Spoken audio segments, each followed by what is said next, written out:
FL educare পক্ষ থেকে সবাইকে স্বাগতম। আজকের এই ভিডিওটি আপনাদের জন্য, আপনারা যারা কম্পিউটার ডিপার্টমেন্ট থেকে পঞ্চম সেমিস্টারে আগামীকালকে পরীক্ষা অংশ নিতে চাচ্ছেন তাদের জন্য। তো আপনাদের কিন্তু আগামীকালকের পরীক্ষা যেটা সেটা হচ্ছে কম্পিউটার আর্কিটেকচার অ্যান্ড মাইক্রোপ্রসেসর।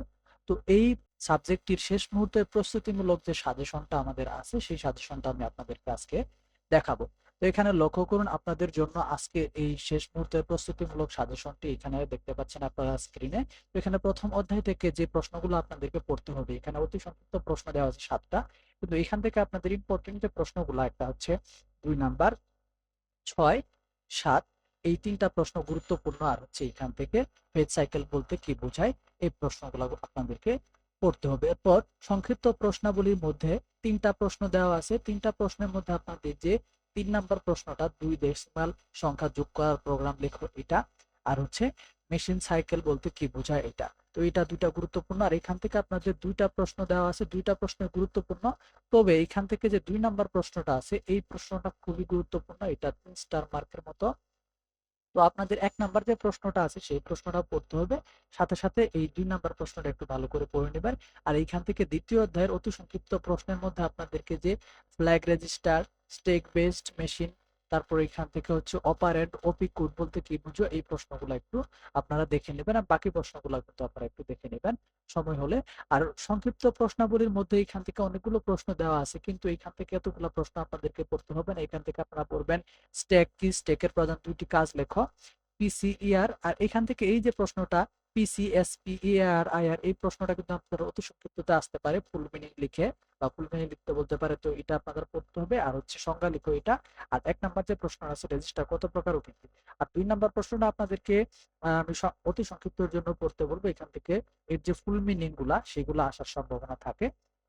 এরপর হচ্ছে রচনামূলক প্রশ্ন, এই অধ্যায় থেকে একটাই আছে এবং এই একটা খুবই গুরুত্বপূর্ণ প্রশ্ন। এই প্রশ্নটা আপনাদেরকে অবশ্যই পড়ে যেতে হবে, কারণ এই প্রশ্নটা আপনাদেরকে দেখবেন পরীক্ষায় আসবে। তৃতীয় থেকে আপনাদের যে প্রশ্নগুলো পড়তে হবে সেটা হচ্ছে এখান থেকে আপনাদের 4টা অতি সংক্ষিপ্ত দেওয়া আছে, 4টা অতি সংক্ষিপ্ত পড়ে নেবেন।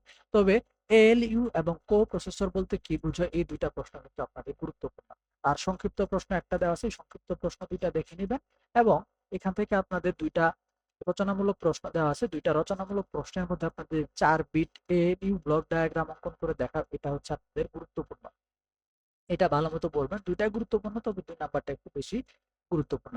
এরপর হচ্ছে চতুর্থ অধ্যায় থেকে আপনাদের 3টা অতি সংক্ষিপ্ত দেওয়া আছে, 3টা অতি সংক্ষিপ্ত পড়ে নেবেন। সংক্ষিপ্ত প্রশ্নাবলীর মধ্যে আপনাদেরকে পড়তে হবে 3 নাম্বার, প্রমাণ করো যে cache memory equal to efficiency এ, এই যে সমীকরণটা, এই সমীকরণটা আপনাদেরকে পড়তে হবে। ডিএমএ বলতে কি বোঝায়, ডিএমএ কন্ট্রোলারের কাজ কি, এটা আপনাদেরকে পড়তে হবে। আর এখান থেকে রচনামূলক যে প্রশ্ন 2টা দেওয়া আছে, 2টা প্রশ্ন গুরুত্বপূর্ণ, তবে ডিএমএ সিস্টেমের ব্লক ডায়াগ্রাম অঙ্কন করে দেখাও, এই প্রশ্নটা আপনাদেরকে পড়তে হবে ভালো করে। এই প্রশ্নটা আসার সম্ভাবনা আছে, তবে 2 নাম্বারটা একটু গুরুত্বপূর্ণ। এখান থেকে পঞ্চম অধ্যায় থেকে আপনাদেরকে যে প্রশ্নগুলো পড়তে হবে, পঞ্চম অধ্যায় খুবই গুরুত্বপূর্ণ একটা চ্যাপ্টার আপনাদের জন্য। এই অধ্যায় থেকে অনেকগুলো প্রশ্ন পরীক্ষায় আপনাদের আসবে। তো এখান থেকে আপনাদের এই যে 1 নাম্বার যে অতি সংক্ষিপ্ত প্রশ্নটা আছে সেটা পড়তে হবে। 3 নাম্বার রচনামূলক, সরি, 3 নাম্বার অতি সংক্ষিপ্ত যে প্রশ্নটা আছে সেটা পড়তে হবে। 5 নাম্বার অতি সংক্ষিপ্ত, 7 নাম্বার অতি সংক্ষিপ্ত, 6 নাম্বার অতি সংক্ষিপ্ত। তো এইখানে অতি সংক্ষিপ্ত সবগুলাই গুরুত্বপূর্ণ। পঞ্চম অধ্যায়ের সবকটা প্রশ্নই কিন্তু গুরুত্বপূর্ণ। এটা একটা খুবই ইম্পর্টেন্ট চ্যাপ্টার।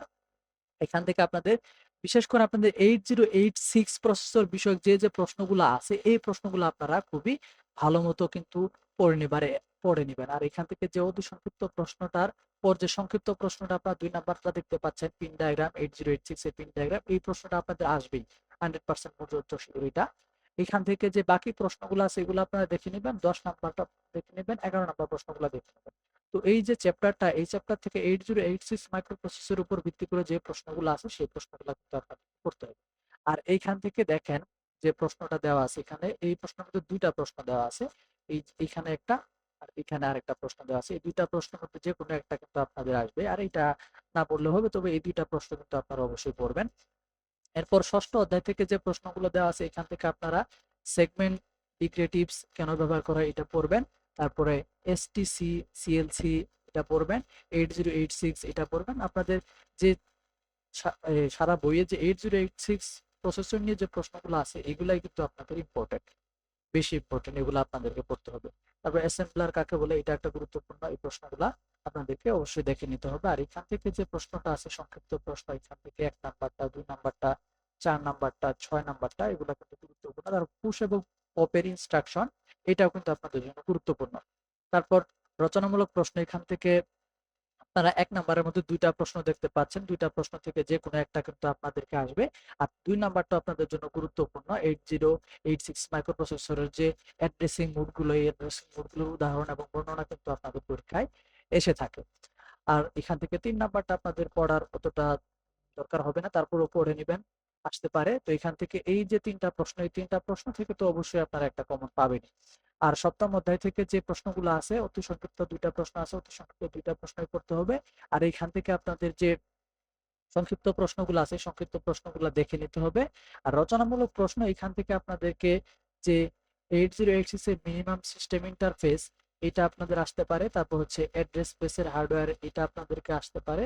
আর এখান থেকে আপনাদের হচ্ছে 6 নাম্বার যে প্রশ্নটা আছে, 6 নাম্বার প্রশ্নটা আপনারা দেখতে পাচ্ছেন, এই 6 নাম্বার প্রশ্নটা কিন্তু আপনাদের জন্য গুরুত্বপূর্ণ। তারপর অষ্টম অধ্যায় থেকে পিপিআই এর ব্যবহৃত কোড সমূহ, এইটা গুরুত্বপূর্ণ প্রশ্ন। ডিএম এর পুনরূপ আপনাদের গুরুত্বপূর্ণ। 8086 এর আইও পোর্ট অ্যাড্রেসিং মোডে সাধারণত দুটি ইনস্ট্রাকশন ব্যবহার করা হয়। তো এটা হচ্ছে আপনাদের জন্য গুরুত্বপূর্ণ অতি সংক্ষিপ্ত প্রশ্ন। সংক্ষিপ্ত প্রশ্ন, ডিএমএ অপারেশনের সুবিধা অসুবিধা, এটা খুবই গুরুত্বপূর্ণ সংক্ষিপ্ত এর জন্য এই অধ্যায় থেকে। তারপর এখান থেকে আপনাদের স্ট্যান্ডার্ড আইও বলতে কি বোঝায়, পিআইসি মোডের বর্ণনা, এগুলো গুরুত্বপূর্ণ। তবে এই দুইটা একটু বেশি গুরুত্বপূর্ণ। রচনামূলক, এখান থেকে আপনারা পড়বেন ডিএমএ কন্ট্রোলারের মাধ্যমে ডাটা ট্রান্সফার পদ্ধতি। এই প্রশ্নটা কিন্তু আপনাদের জন্য খুবই গুরুত্বপূর্ণ। এরপর হচ্ছে আপনাদের ডিএমএ যে অপারেশন, এটা গুরুত্বপূর্ণ। আর হচ্ছে 1 নাম্বারটা, তবে এখান থেকে 3 আর 4টা, এর থেকে 3 আর 4টা বেশি গুরুত্বপূর্ণ। এরপর নবম অধ্যায় থেকে যদি দেখেন যে প্রশ্নগুলো আছে, এর মধ্যে হচ্ছে বেজ অ্যাড্রেস কাকে বলে, এটা গুরুত্বপূর্ণ। আপনাদের সফটওয়্যার ইন্টারাপ্ট কাকে বলে, এটা গুরুত্বপূর্ণ। তারপর এখান থেকে সংক্ষিপ্ত প্রশ্নাবলীর মধ্যে যে প্রশ্নগুলো আছে, এখান থেকে আপনাদের যে 8086 এর প্রশ্নগুলো আছে, এটা গুরুত্বপূর্ণ। আর এখান থেকে একটাই রচনামূলক দেওয়া আছে এবং একটাই গুরুত্বপূর্ণ। এই একটা প্রশ্ন আপনাদের পরীক্ষার জন্য পড়তে হবে খুবই ভালোভাবে। এই প্রশ্নটা কিন্তু আপনাদের জন্য 100% পর্যন্ত কমন আসার সম্ভাবনা আছে। এরপর যদি 10 নাম্বার প্রশ্নটা আপনারা লক্ষ্য করেন, 10 নাম্বার যে অধ্যায়টা, এই অধ্যায় থেকে 4টা সংক্ষিপ্ত দেওয়া আছে। সংক্ষিপ্ত প্রশ্নগুলো এখান থেকে আপনাদের যে মাল্টিপ্লেসিং এর সুবিধা, তারপর হচ্ছে প্যারালাল প্রসেসিং কাকে বলে, ডুয়েল কোর বা কোয়াড কোর কাকে বলে, এখান থেকে মাল্টি প্রসেসিং এর সুবিধা যে প্রশ্নটা, সেটা আপনাদের জন্য গুরুত্বপূর্ণ। তো এই অধ্যায় থেকে কোনো রচনামূলক প্রশ্ন আপনাদের জন্য রাখা হয় নাই। তো এই যে প্রশ্নগুলো মার্ক করে দেওয়া হলো, এই মার্ক করা প্রশ্নগুলো বেশি গুরুত্বপূর্ণ। সাথে সাথে যদি আপনাদের সম্ভব হয় যে বাকি প্রশ্নগুলো কমপ্লিট করা, তাহলে কিন্তু আপনারা 100% পর্যন্তই কমন পাবেন।